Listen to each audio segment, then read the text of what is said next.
Stay tuned for this important tip. From our garden to yours.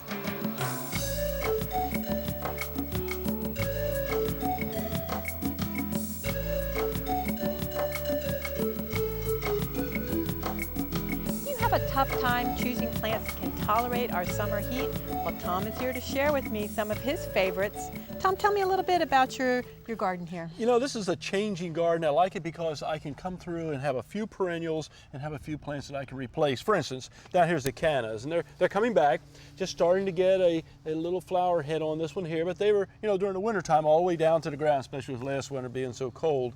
But we find that's coming a great back. plant, though. Yeah. And tough and durable. yes. I like it. The main problem is the slugs or the caterpillars that come in, but I don't have that rust, much of a problem. but they're a lot of color in the summer. And they need a little bit of moisture too, don't Yes, they? they do. They love the moisture. They love moisture. Yeah. Right next to it, one of our native plants here. This is that Salvia Coccinea. I have that in my yard. Isn't that neat? It I mean, is. with all the red flowers on it. Here's the thing about it. If you have it in your front yard this year, you'll have it in your backyard next year. And why is that? It seeds very heavily. I mean, It I'm does. constantly riding it to try to keep them out. You can see little ones popping up all over the place down It's a good there. one to share with your friends, though. Yes, it is. You can Yeah. either with seeds or you can get Good. yourself a clump or whatever. Yeah, readily from seeds. You know what this plant here is? A lot of people don't. I do. I think it's California poppy. It isn't is the California Look at poppy. the color on those. I know, and it reseeds itself. It's a come again plant. We love it. Plus, there's pastels that you can get too. We don't have them here. We have in another area. So you didn't seed any of these? It all No, came I back? planted this one Oh, in, but okay. it can come back like that. Beautiful. And right over here is what's fading out right now. We see the pansies starting to go out, and they're going to be gone very quickly. In the summer. They're not a summer plant. Yeah, no. Violas are much better, but they'll fade out in the summer too. In the back here is our native phlox of Texas. Look at all the colors in that there. Isn't that kind of so neat? pretty. Just love that one there. That'll Just reseed beautiful. too. It'll keep coming back. Isn't that And amazing? up at the very end up here is the bulbine. That's a new plant. I've seen it planted in medians and places like that. Yeah, I have it in my yard. It's a tough, durable plant. Really and it drought just tolerant. keeps coming back, and one little clump goes into bigger ones. But guess what? I've got a real surprise for you. I got a whole collection of other warm season flowers right I over can't here. wait. Let's go check them out. Well, Tom, it looks like you've collected quite a few warm season flowers to share with me today. Yeah, I have a great collection here. This is what's available at the garden centers. I mean, you can go out and do it yourself, which is kind of neat. That is neat. And we're going to plant some in here, but want to talk about a few just Yeah, from the let's start talk here? about, well, let's go with the old standby begonias. I know. I love them. In summer, they just need a little shade. The wax begonia. Yeah, it's a neat one. And you know, there's a whole bunch of begonias to be discovered out there. The cane begonias, one called dragon wing with red. I like that one. And I think the wax ones are the easiest ones to find at the garden centers. Yeah, they do good. They need a shady spot and some water. And the Gerbera up there. Look at I that. love that. That is the prettiest thing. And of course, they come in all colors Yeah. too. Here's the secret I found the Gerbera. Keep them in a container. Don't plant them in the ground. Although there are some new varieties coming out, I understand, that'll be more tolerant of being planted in the ground, just like the old ones that we used to have. One of my favorites is right next to you.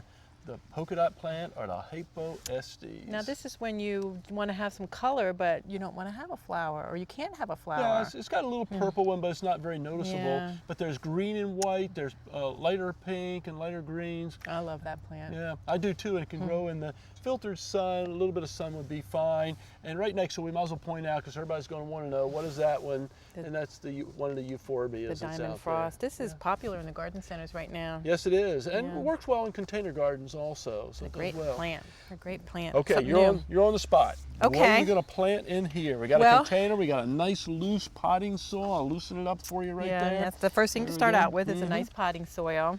Well, I'm going to go with the pinks because Okay. I like pinks and pinks and purples in this little planter. Okay, you got a And so I'm going to start coleus. with a coleus. Of course, coleus is probably one of the best plants for summertime. Very tough and durable. Just a neat one to have in the landscape. And of course- or in a container like we have here. I want to have a flower, so I'm planting a penta. This might get a little big. Very tough and durable. A lot of the pentas are dwarf varieties these days, and we might point out there's a little pink one just for a little contrast there.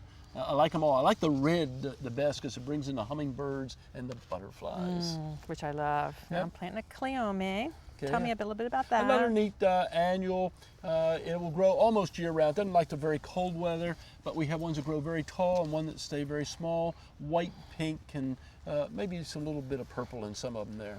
Now I'm planting some of the stuff in the back that is a little bit taller. Okay, that's a salvia there, little blue salvia. Nice, great plant for the landscape Tell me too. about this one. Oh, I love the zinnias. There's just so many of them that you can grow. We've got new varieties. You know, zinnias have been a challenge during the summertime, but we find that these little profusion, little Sahara types, look at the color variations you have there. Tom, I want to thank you for sharing all these wonderful flowers with me today. Been my pleasure. And if you're going to think about planting some of these beautiful warm season flowers in your garden this summer.